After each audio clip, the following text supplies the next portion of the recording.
Nii, tere minu poolt ka.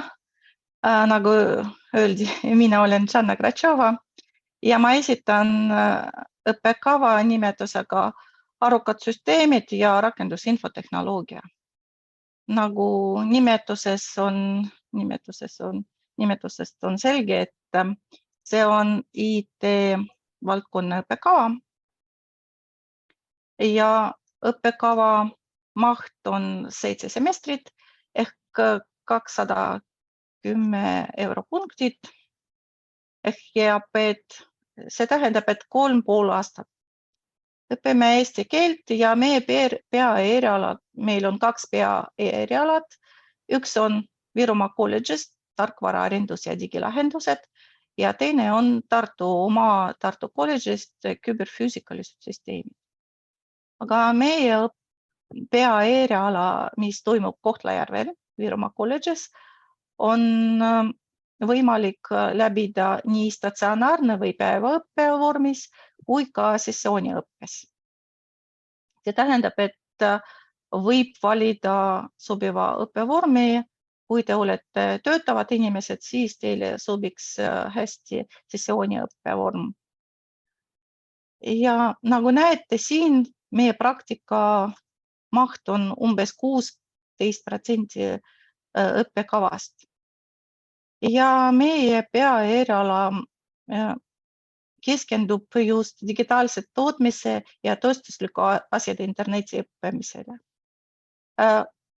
Ja me valmistame spetsialisti, kes omandavad nii IT valdkonna vaasteadmised kui ka spetsialiseerimise oskused ja teadmised tööstusliku tarkvara nii loomisel kui ka rakendamisel.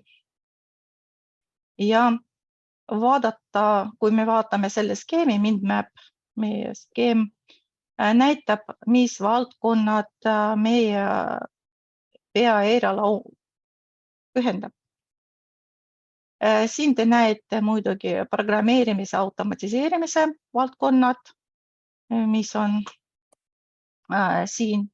Me anname baasteadmised modelleerimisel, telemaatika, andmeteadus, asjade internet ja muidugi erialapraktika. Natuke täpsemalt ma räägin sellest, mida me anname, mida õpivad meie tudengid.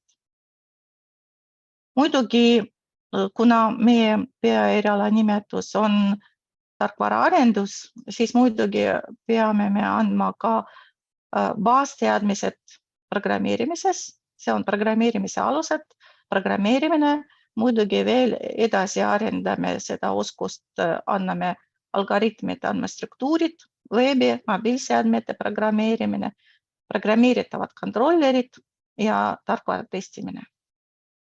Ja kõik meie tudengid omandavad ka automaatikasüsteemide baasteadmised.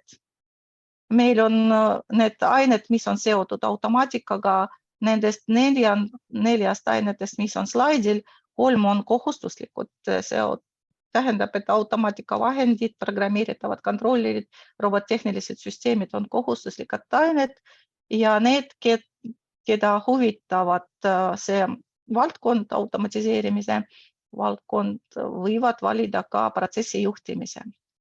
Telemaatika moodul sisaldab ained, mis võimaldavad õppida, kuidas edastatakse andmed. Meil kõikidel praktiliselt on olemas targad või seadmed, kas kellad, mobiilid või teised seaded ja me õpetame, kuidas nad töötavad, kuidas nad suhtlevad omavahel ja inimeste vahel, rakendustega, siis selleks on järgmised ained, mida te näete slaidil. See on side, see on võrgurakendused, võrgutehnoloogiad, arvutivõrkudega seotud nii administreerimine kui ka projekteerimine ja muidugi küberturvalisus ja küberkaitse. Kui andmed on edastatud, saanud, siis tuleb neid analüüsida selleks, et targad asjad saaks otsuse võtta, siis tuleb õppida, kuidas seda organiseerida ja järgmised ained nagu andmeanalüüs, andmebaasissüsteemid, andmeteadus, masinaõppe ja inseneerinformaatika võimaldavad nii analüüsida andmeid, säilitada neid ja muidugi visualiseerida. Järgmine valdkond, nagu näete, see on seotud projektidega, mis on asjade internetprojekt, probleemprojekti põhine õppe, prototüüpimine. Muidugi praktiliselt kõikides meie erialaainetes on olemas projekt. See tähendab, et tudeng kas koostöös teiste tudengitega meeskonnatöös või individuaalselt koostab oma projekti, lahendab oma väike probleeme, ülesanded ja lahendavad need probleemi ja selle kaudu toimub ka omandamine ja õppimine ja arendamine. Praktiliste tööde käigus me proovime organiseerida. Ja 3 praktikat meil on, mis moodustavad kokku umbes 16% õppemahust, nagu ma ütlesingi. Ja need praktikad võib läbida erinevates ettevõtetes, firmades, organisatsioonides ja kui on soov, siis me võime ka anda praktikat oma laborites, kolledžis. Tavaliselt praktikate käigus leiavad oma tudengid endale lõputöö teemad ja te näete siin mõned teemad, mis on seotud ettevõtetega, erinevate ettevõtetega ja firmadega. Need teemad, mis on meil eelmisel semestril oli edukalt kaitstud. Ja lõppude lõpuks meie lõpetajad saavad töötada nii asjade interneti spetsialistideks erinevates ettevõtetes, tarkvara arendajaks, infosüsteemide projekteerijaks, andmeinseneriks ja lihtsalt IT-spetsialistiks nii IT-firmades kui ka teistest valdkonnafirmades, kuna praegu on ilma IT tugi ei saa mingi firma olla.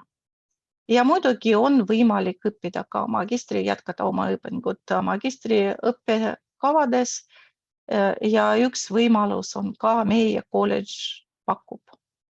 Meil on äriinfotehnoloogia magistriõppekava. Ja muidugi, nagu Antonina ütles, et iga õppekava pakub ka mikrokraadid või mikrokavad. Nende kandideerimise aeg algab ainult 5. juunist, aga te saate näha siin mõned nimetused ja ained, mida nad sisaldavad. See on IT-süsteemide administreerimine, tarkvarapaketid, digitaalne kirjaoskus ja küberturvalisus, rakenduslik programmeerimine. Esimene osa on stardib sügisest ja kui on soov, siis võib jätkata selle suunaga. Protsesside automatiseerimine ja andmeanalüütika. Vot viimane mikrokava on suunatud neile, kellel on baasteadmised nii programmeerimises kui ka andmebaasides. Ja need õpingud toimuvad ka koos magistrantidega. Nii, minu poolt on kõik. Ja kui on küsimusi, siis palun hea meelega vastan.